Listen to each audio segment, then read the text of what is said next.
Bismillahirrahmanirrahim. Assalamualaikum.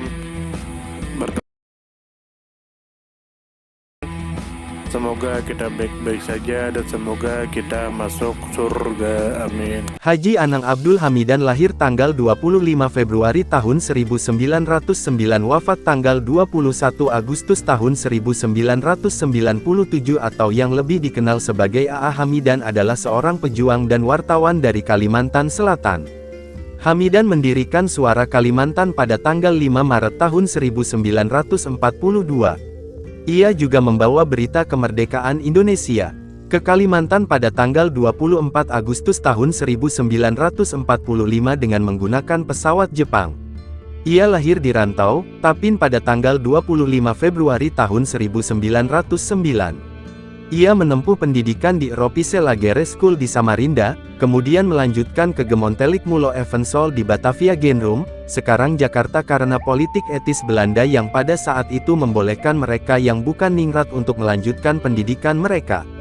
Saat itu jarang putra Kalimantan yang bukan keturunan ningrat dapat memasuki dunia pendidikan Eropa. Dengan kesadaran itu Hamidan sangat menekuni pendidikannya di sana. Sejak muda, ia mengabdikan dirinya untuk dunia pers. A.A. Hamidan sebenarnya sudah berkecimpung di dunia jurnalistik sejak tahun 1927, ketika menjadi anggota redaksi Surat Kabar Perasaan Kita di Samarinda dan anggota redaksi Bintang Timur yang terbit di Jakarta. Pada tahun 1929, ia menjadi pemimpin redaksi Bendahara Borneo 1929, Suara Kalimantan 1930-an, Kalimantan Raya 1942, dan Borneo Simbun 1945. Suara Kalimantan merupakan surat kabar pribumi pertama yang didirikan A.A. Hamidan di Banjarmasin. Didirikan pada tanggal 23 Maret tahun 1930.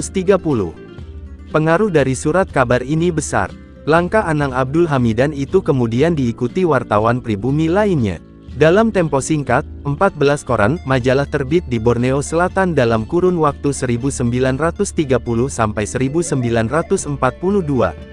Ia pernah 3 kali kena persdelik-delik pers dan kemudian dibui 2 bulan penjara di Cipinang, pada tahun 1930, 6 minggu penjara di Banjarmasin, 1932 dan yang terakhir 6 bulan di Banjarmasin, 1936.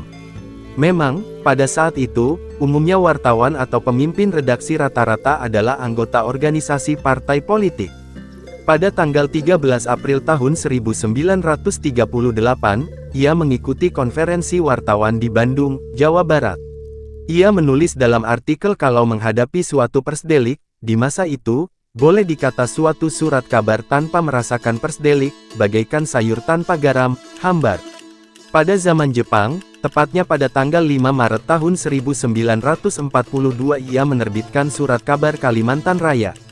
Sebelumnya, yakni pada zaman Belanda surat kabar Suara Kalimantan milik Anang Abdul Hamidan tidak luput dari tindakan pengrusakan yang dilakukan oleh pasukan AVC Belanda oleh karena kerusuhan politik di kota Banjarmasin 9 sampai tanggal 10 Februari tahun 1942.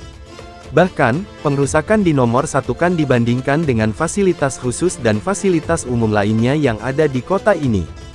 Hamidan, editor dan penerbit harian Suara Kalimantan dan mingguan Suara Hulu Sungai, disuruh pihak Jepang untuk menerbitkan Kalimantan Raya yang diterbitkan pada Maret tahun 1942. Kemudian, dilanjutkan pada awal Mei tahun 1942, seorang staf harian Jepang Asahi Shimbun mengambil kontrol Surat Kabar Kalimantan Raya dan dinamai ulang sebagai Borneo Shimbun. Setelah surat kabarnya diambil kontrol, ia dipaksa menjadi pemimpin redaksi Borneo Shimbun. Selanjutnya, ia merekrut wartawan-wartawan pribumi A.A. Rifai, adiknya pengganti pengurus pimpinan redaksi, Gusti Ahmad Sugian Nur, Fahrudin Mohani, keponakan Hamidan, Marwan Ali, Zaglul Syah, Ahmad Basuni, Syahran Syah, Abdul Wahab, Rosita Gani, Golek Kencana, dan Janti Tajana. Selama pendudukan Jepang ini, ia bekerja di bawah tekanan kolonial. Seperti, ketika bekerja di Surat Kabar Borneo Shimbun, A.A. Hamidan sempat mendapat peringatan keras dari penguasa militer Dai Nippon. Ketika itu surat kabar yang dipimpinnya memuat berita seremonial pelepasan atau upacara perpisahan yang dilakukan oleh sejumlah penduduk di suatu kampung di daerah ini atas seregu bala tentara Dai Nippon yang akan pindah tugas ke kampung lain. Beruntung, pihak Jepang memaafkan dengan catatan kejadian tersebut tak terulang lagi. Hamidan merupakan wakil dari Kalimantan dalam PPKI yang ditunjuk Jepang pada awal Agustus tahun 1945. Sebelum pergi ke Jakarta, guna menyerap aspirasi warga, Hamidan mengadakan rapat bersama tokoh-tokoh dari Banjarmasin dan Kandangan. Keesokan harinya, yakni tanggal 17 Agustus tahun 1945, ia juga ikut menyaksikan pembacaan proklamasi kemerdekaan Indonesia. Kemudian, dia menulis artikel sejarah menurut kesaksian dia sendiri sekitar Mukadimah UUD 1945, untuk memperlengkap kebenaran sejarah. Ia mengatakan bahwasanya menurut kesaksian Hamidan, penghilangan 7 kata dalam pembukaan UUD 1945 tidaklah terjadi perdebatan besar seperti yang dikatakan orang awam, semua berjalan lancar. Kalaupun ada perdebatan, itu mengikuti sesudahnya. Pada tanggal 18 Agustus PPKI mengadakan rapat pertamanya. Di akhir rapat, Presiden Soekarno menunjuk 9 orang sebagai anggota panitia kecil yang ditugasi untuk menyusun rancangan yang berisi hal-hal yang sifatnya mendesak yaitu pembagian negara, kepolisian, tentara kebangsaan, dan perekonomian.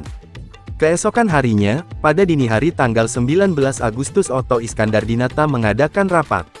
Ia ditawari jabatan sebagai Gubernur Kalimantan yang pertama, tetapi ia menolaknya. Malah, ia menyerahkan jabatannya ke Pangeran Muhammad Nur. Saat itu, Pangeran berada di Pulau Jawa, yaitu Bandung.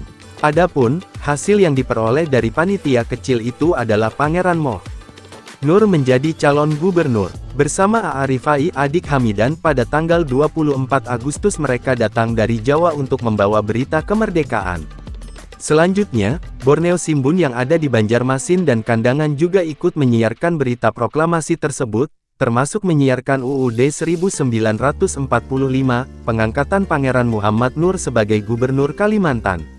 Ia juga dipercaya sebagai pemimpin dari Kalimantan di Jawa agar mendirikan PNI, BKR, dan Kenip daerah Kalimantan. Pada tanggal 30 Oktober tahun 1945, ia bertemu dengan Hasan Basri. Hasan Basri memintanya agar menyebarkan pamflet tentang kemerdekaan Indonesia di Amuntai. Sementara itu, Hasan Basri juga membuat perjuangan untuk mengumpulkan kekuatan di Kalimantan Selatan. Seusai konferensi meja bundar, ia mengubah nama surat kabarnya Suara Kalimantan jadi Indonesia Merdeka. Pada tahun 1961, surat kabarnya dijual. Hamidan mengaku kecewa dengan kebebasan pers yang ditekan pemerintah dan kurang dari semangat proklamasi. Setelah surat kabarnya dijual, Hamidan ditawari oleh keponakannya, Fahrudin Mohani untuk mengawasi 2 hotel miliknya, Hotel Banyuwangi dan Hotel Wisma Andika Surabaya. 1 atau 2 bulan sekali Hamidan balik ke Banjarmasin untuk menengok keluarganya. Pekerjaan ini berjalan sampai tahun 1975. A.A. Hamidan mempunyai seorang istri bernama Siti Aisyah. Mereka meninggalkan 7 orang anak dan 11 orang cucu. Dan sebuah buku biografi dirinya dikarang oleh Soimun HP, dari pihak Proyek Inventarisasi dan Dokumentasi Sejarah Nasional Indonesia pada tahun 1987. Buku itu bertajuk H.A.A. Hamidan, Pejuang dan Perintis Pers di Kalimantan.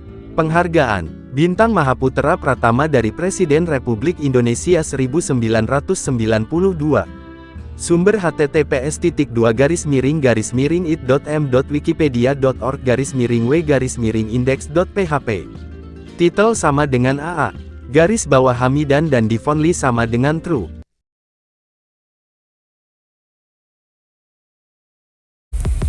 Terima kasih banyak. Mohon maaf jika ada salah. Semoga kita masuk surga. Semoga kita semua disehatkan badan, dilancarkan rezeki, dikabulkan segala hajat. Terima kasih banyak. Sampai bertemu di pertemuan selanjutnya. Salam damai.